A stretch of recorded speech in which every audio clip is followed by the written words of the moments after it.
예를 들어서 2년 이상만 보유를 하고 판다면 물론 양도세가 나오겠죠. 그렇지만 일반세율 적용입니다. 네. 그래서 다주택자분들이 그럼에도 불구하고 투자를 하실 수 있는 길을 찾으신다 그러면 조합원 입주권을 매수하시는 게 현명한 방법이겠죠. 네. 조합원 입주권도 분양권도 다 팔 때는 중과는 안 되는데 그렇죠. 분양권은 어차피 뭐 세금이 높으니까 뭐 준공 나기 전까지는 77% 무조건 뭐 66% 단일세율이니까. 이러니까 네, 그렇죠. 의미가 없고 네. 조합원 입주권은 일반 과세도 가능하다. 네.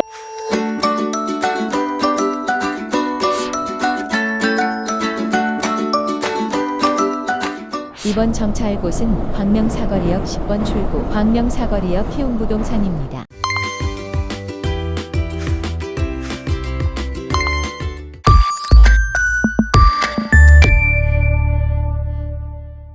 안녕하세요. 광명사거리역 키움부동산 조양숙? 김혜지입니다. 지난 주말에는 뭐 하셨어요? 아, 지난 주말에 제가 오랜만에 그 강원도 대관령 있는 쪽에 선자령이라는 곳에 겨울 산행을 다녀왔습니다. 설경으로 유명한 곳이죠. 예, 그런데 요번 산행에는 몇 주 전에 왔던 눈이 산속에는 좀 있긴 했는데 그 눈꽃을 보기 위해서였는데 눈꽃은 못 봤거든요. 그런데 영하 한 20도 정도? 바람도 많이 불고 그래도 잘 다녀왔습니다.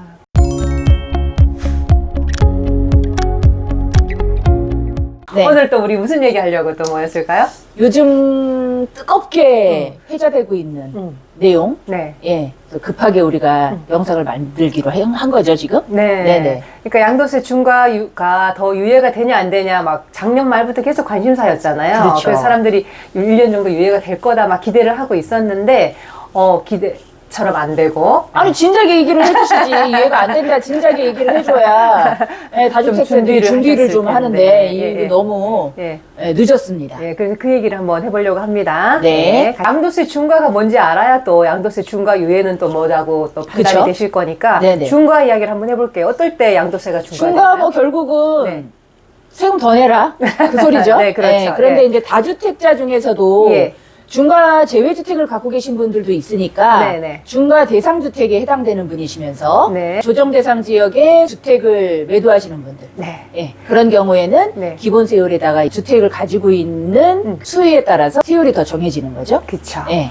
그러니까 이게 중과 대상 주택이라는 게 우리가 보통 양도세 계산할 때 주택이 몇 개냐 하는 거하고 또 다른 거예요. 그쵸. 중과를 매길 때는. 네네네. 그러니까 지방에 뭐 3억 이하의 주택이라든지 네. 또 이런저런 조건들의 중과가 제외되는 주택들이 있으니까 이것도 복잡한 이야기니까 네네네. 다음번에 자세하게 이야기하기로 하고 네. 여기서는 그러니까 중과 대상이 되는 주택이 여러 개인 사람이 네. 만약에 2주택이라면 이주택이라면 네. 기본세율이라는 건 양도 차익에 대해서 네. 기본세율이 정해진 구간이 거예요. 있잖아요. 그렇죠. 거기에 이주택자 같은 경우엔 20%포인트 네. 추가적으로 더 내야 된다는 거고요. 네. 3주택자 같은 경우엔 기본세율에다가 예. 30%포인트 예. 더 부가적으로 내야 된다는 거죠.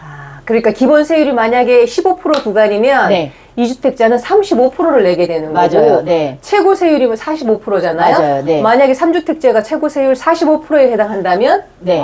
75%. 그렇죠. 오, 엄청나죠. 거기다 또 부가세 10% 부가세 또 있고 붙으니까 하니까. 네. 엄청난 세금을 내게 됩니다. 이 중과가 될 때는 장특공이 적용이 안 되잖아요. 네, 특히 이제 조정 대상 지역에서 매도를 하실 때죠. 네, 그렇죠. 네, 다른 그럴 지역의 경우에. 걸 파실 때는 괜찮은데 네, 네, 네. 중과 대상이면서 조정 지역에 있는 주택을 파실 때 네. 이렇게 적용이 된단 말이죠. 네. 중과가 한동안 유예가 되어 왔어요. 네. 예. 중과 대상 주택 중에서 2년 이상 보유했으면 네. 그걸 22년 5월 10일에서 26년 5월 9월까지 매도하면 기본 세율을 적용해 준다는 거죠. 그렇죠. 그리고 장특공도 뭐 네. 2%겠지만 네. 적용이 된다. 이렇게 유예를 4년간 해왔어요. 네, 6에서 45%로 해서 예. 기본세율을 적용하는 걸로 했었죠. 이번에 대통령께서 SNS로 이렇게 말씀을 하셨죠. 시그널을 주셨죠? 5월 9일 종료되는 거는 이미 정해진 건데 재연장하는 법 개정을 또 하겠지라고 생각했다면 오산입니다. 아니, 뭐 이렇게 어렵게 얘기하세요. 그냥 안 하겠다라고 하시면 다주택자들도 그 준비하는 시간을 네. 이제 강력하게 받고 할 텐데 예, 예. 괜히 그 희망고문을 하신 것 같아요. 그렇죠. 얼마 전만 해도 기획재정부가 왜 네. 뭐 양도세 중과 유예에 대해서는 의논한 바가 없습니다라고 발표를 네. 했었잖아요. 네, 한 장짜리. 맞아요. 그래서 되나보다라고 또 네. 기대를 하셨었거든요. 네. 그런데 이렇게 분명하게 말씀하셨기 때문에 더 이상 법 개정은 없다라고 그러니까 말씀하신 중간에 거예요. 세전방에서 중계를 하고 있는 저희 입장에서는 네. 이렇게 확실한 이 정책이나 이런 것들의 결과가 나와야 네. 또 고객분들한테 전달을 하는데 네. 중과가 될 거예요. 이 얘기를 해야 되는 상황이니까. 네. 또 이제 이렇게 기자들이 물어봤겠죠. 이렇게 되면 매물이 잠김 현상이 더 심화되지 않겠냐. 오히려 양도할 물건이 안 나오지 않겠냐. 그렇게 얘기했더니 팔면서 내는 세금보다 가지고 있으면서 내는 세금이 더 비싸도 그렇게 과연 할 수 있을까? 라고 얘기를 하셨던 거죠. 그게 무슨 뜻이냐면 네. 중과를 내서 파는 세금보다 가지고 있는 보유세가 네. 더 많이 나오는 상황이 생길 수도 있을 텐데 네, 네. 그래도 갖고 안 있겠냐, 팔겠냐. 안 팔겠냐. 아, 그런 얘기를 하신 거죠. 그러니까 네. 종부세를 네. 손보지 않을까 하는. 네, 뭐 보유세 올리는 건 뭐 거의 기정사실화 되어 있는 거니까. 네. 그래서 이제 또 기자들이 물어봤겠죠. 그렇다면 뭐 많은 사람들이 안 팔고 탈라지 증여를 하지 않겠냐 했더니 증여에 대해서는 그래도 또 뭐 긍정적으로 말씀을 하셨어요. 증여세를 내면 되니까요. 증여세 내고 네. 증여하는 게 잘못은 아니잖냐 네, 네, 이렇게 네. 말씀하셨는데 이런 증여하실 때도 이제 그 금액을 어느 정도 선으로 정하느냐. 근데 이것도 쉽지 않을 것 같아요. 굉장히 꼼꼼하게 잘 네. 세무사하고 잘 의논하셔갖고 체크를 잘 하셔서 금액을 정하시고 그쵸. 증여를 정확하게 하셔야 될 것 같아요. 대부분들의 다주택자분들이 증여를 계획을 하실 텐데 네. 증여세 취득세율이 네. 장난이 아니잖아요. 저희가 지난 영상을 통해서 취득세에 대한 얘기를 했었었는데 네. 취득세가 12%입니다. 그러면은 계산을 하시겠죠? 네. 예, 양도를 하셔서 중과세율이 훨씬 더 높은지 네. 증여 취득세율이 높은지를 감안하시면서 네. 세무사하고 의논을 해보시고요. 네. 지난 4년간 유예가 계속해서 반복되고 연장이 되어 왔기 때문에 또 연장될 거라고 이제 믿는 국민들도 많았지 않냐. 그래서 그렇게 믿도록 한 정부의 잘못도 있으니 원래는 5월 9일까지 양도가 끝나야 된다. 양도가 끝난다는 거는 잔금을 잔금을 치르거나 치러야죠. 등기를 5월 9일까지. 하거나 네네. 해야 되는 거지만 네. 5월 9일까지 계약만 해도 중과세 유예하도록 한번 국무회의에서 의논은 해보겠다. 라고 쉽게 갈 수 있는데 어렵게 돌아서 가는 느낌? 작년에 15대책 전에 내년엔 네. 중과 유예 없다. 그래요. 예, 이렇게. 그렇게 했다면 네. 훨씬 더 수월하지 않았나. 아마 그동안 좀 준비도 많이 하셨을 그럼요. 테고 그런데 네네. 지금 기간이 촉박한 감이 촉박하죠. 있어요. 더군다나 네. 1년 중에 네. 부동산의 그 매도 매수 거래가 제일 뚝 끊기는 때가 바로 이때거든요. 예. 구정 지나고 나서야 조금 움직일 텐데 그렇게 되면은 거기다가 기간이 또 짧죠. 토지거래 허가 있어서. 네, 그쵸. 토지거래 허가가 있기 때문에 다주택자들은 내가 사는 집 외에는 전부 다 임대를 주고 계실 텐데 네네. 뭐 빌라 같은 경우에 사실 상관없습니다. 그런데 아파트 같은 경우에는 그 계약갱신 청구권에 해당되는 임차인도 있을 거고 네네.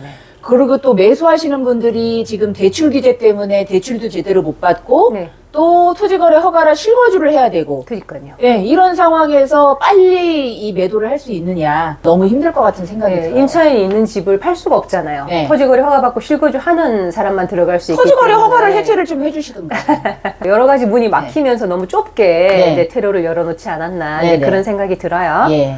그래서 이제 중과가 되면 세금이 얼마나 달라질까 또 한번 계산을 해봤습니다. 예를 들어서 23년 12월 30일에 10억에 매수를 하고 네. 비용은 5천만 원 그냥 잡았고요. 네네. 매도 가격이 15억인데 언제 판냐에 따라서 이제 세금이 달라지는 네. 거예요. 조정지역에 2주택자라면 중과 대상 주택이 2개였다면 그런 사람이 조정지역 주택을 판다면 세금이 이렇게 차이가 난다는 거예요. 한 5억 정도? 그죠? 네. 네. 차익이 있는. 네, 과표는 4억 4,750으로 네. 똑같은데 일반 세율을 적용하면 40% 구간이 된단 말이에요. 네, 그렇죠. 40% 구간인데 5월 10일 이후에 매도를 네. 하셔서 중과가 된다면 60% 구간이 되는 거예요. 그렇죠. 그 세금이 1억 6,800에서 2억 6,600으로 1억 정도 차이가 나네요. 예. 그러면. 중과대상 주택이 3개였다. 네네, 그중에 네. 조정지역 주택을 판다면 네. 세율이 40%에서 70%로 그렇죠. 올라가는 네. 거죠. 1억 6,800에서 3억 1,600이 되니까 1억 5천이 늘어나는 아, 거예요. 네. 차이가 많이 나긴 하죠. 하실 수 있는 분은 그 전에 빨리 파시는 게 예. 근데 양도세라는 게 양도를 안 하면 세금이 나오는 게 아니니까. 음. 중과세도 양도를 안 하면 세금이 나오는 게 아니긴 한데.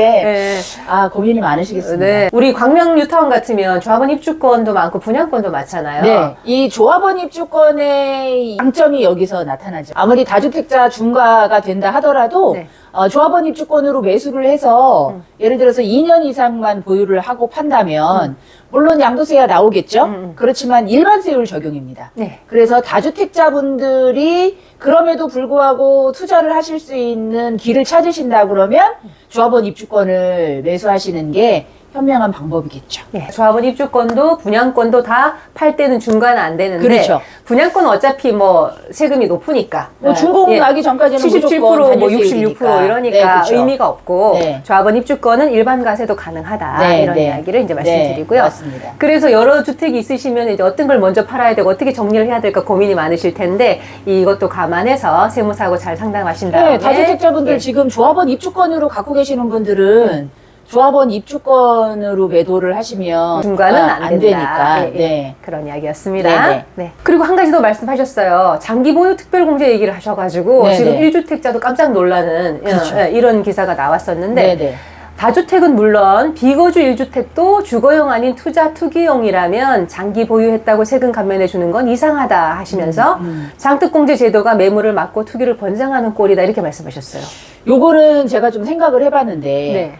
주택을 하나밖에 안 갖고 계신데 내가 그 집에 들어가서 살 수 없는 환경이라 네. 임대로 계속 주고 계셨던 분들 그런 분들 같은 경우에는 이거를 투자 투기용으로 본다라고 할 수는 없을 것 같고요. 네. 예를 들어서 샀다 팔았다를 반복으로 했었다거나 그런 분들은 모르지만 장기적으로 오래 가지고 계셨던 분들은 장기 보유 특별공제는 해주셔야 될 게 맞는 것 같고 그래서 이 부분은 정부에서 조금 더 고민을 좀 많이 하시면서 내놓으셔야 되는 정책일 것 같아요. 예, 지금 네. 현재도 장특공이 또 한번 변동이 됐기 때문에 네, 맞아요. 실거주를 많이 하는 사람이 유리하게 이미 바뀌었잖아요. 그렇죠. 예. 네. 근데 여기서 또 더 막으시는 거는 네. 1주택자한테 너무 큰 부담을 주는 게 아닌가 좀 충격받은 분이 많을 것 같고 예. 이렇게 결정이 될지 어떨지는 두고 봐야 알겠지만 네, 그 그러지- 가격에 네. 대한 부분도 아마 네. 어느 정도 적정 그쵸, 금액을 뭐, 해가지고 얼마 이상은 된다, 네, 뭐 네, 네, 몇 프로가 그렇죠. 된다 이렇게 아마 여러 가지로 공유를 네. 하시겠지만 그래도 1주택자 장기 보유자한테는 좀 혜택이 많았으면 기대를 하고 있겠습니다. 네.